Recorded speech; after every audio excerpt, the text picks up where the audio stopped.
Hello students and welcome to Lesson 9, Day 4.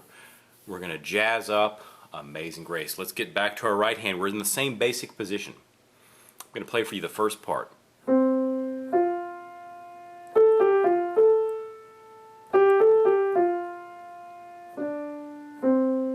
Now notice a few things. It still sounds like the same basic song, but these triplets just add a little bit of a swing to it. Think.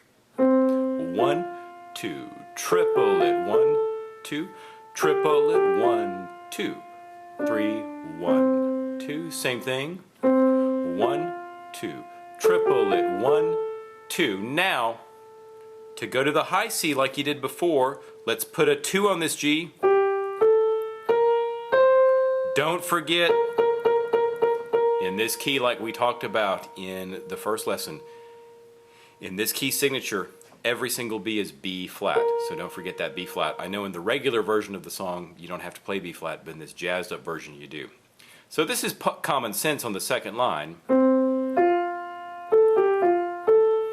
Then to get to high C you got to put a 2 on G, a 3 on A, a 4 on B flat, and a 5 on the high C. Let's continue. Third line. Now stop. That first measure of the third line. 1, 2, and 3, and 1, 2. Now remember what I talked about in our theory lesson.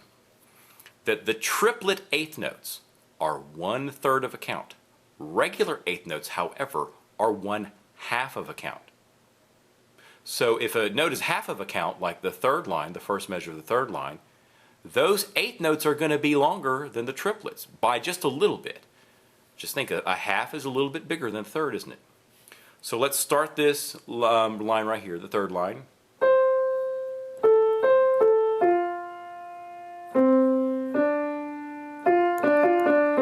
Notice those triplets I just did. I'll do that measure one more time. Notice how the eighth note triplets were just slightly faster than the regular eighth notes. Let's continue.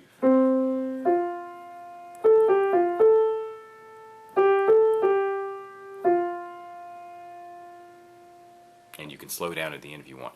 So the good news is if you know the basics of the hand position, you can play the right hand to this song.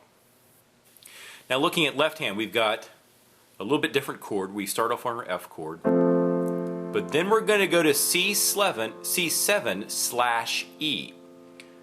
Now remember what we talked about with the seventh chords in the theory lesson. I'm going to demonstrate that. Here's our C, our E, our G.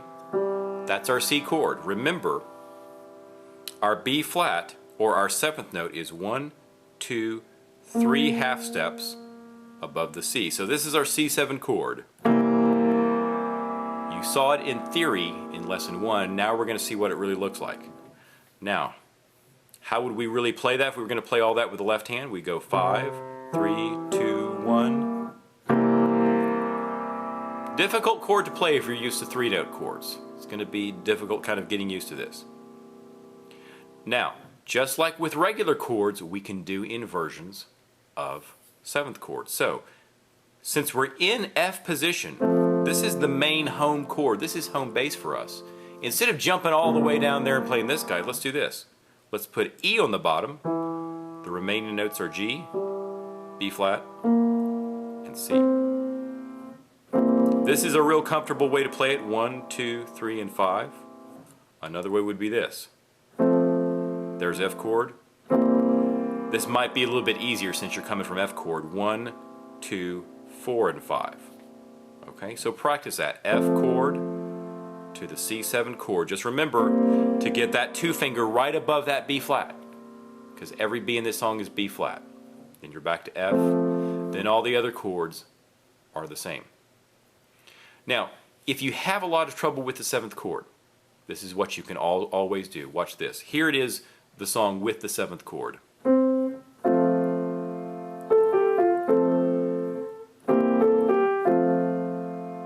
There's the first part of the song. I played the C7 chord.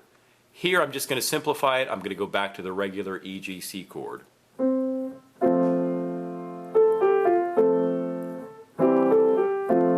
They both sounded nice.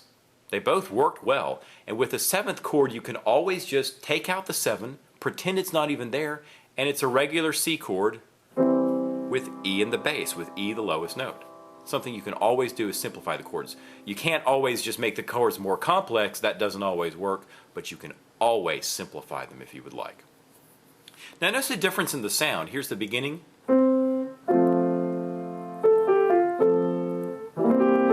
See how that's a little bit bluesier, jazzier sound? If you didn't do this, it'd sound like this. That's a little bit straighter, more normal sound. And that shows you that with chords and with learning to read a fake book and understanding these things, you can take your music to new heights. You can do new things with it. You can do more creative things with it, which is why I'm such a big advocate of learning not just to read music, but to also learn about chords and especially learn the fake book style of playing.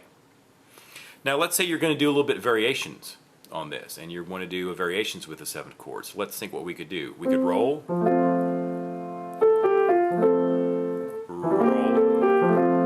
You're going to have to roll pretty fast because you got 4 notes.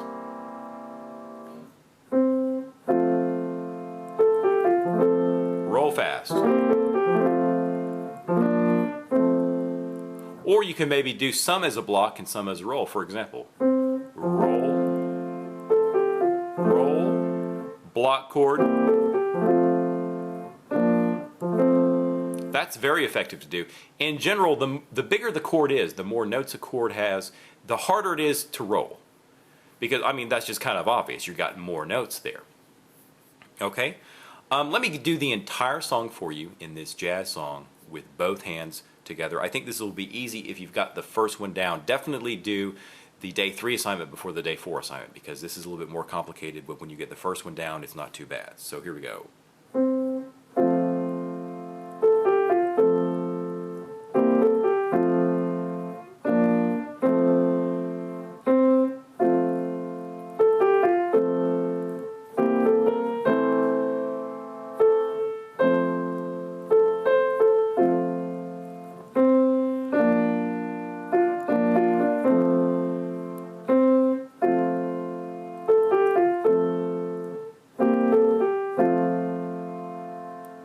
And just for some more fun, here's an optional ending. I'm going to do the last part of the song.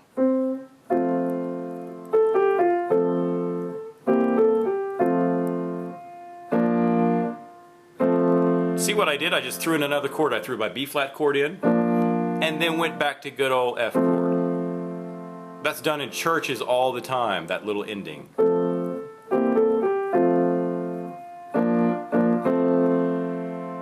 Okay. So definitely learn that C7 chord, play around with this song a bit, and in the next song we're going to go over last week's ear assignment. We're going to do My Country 'Tis of Thee. I'm going to show you which chords were right in that.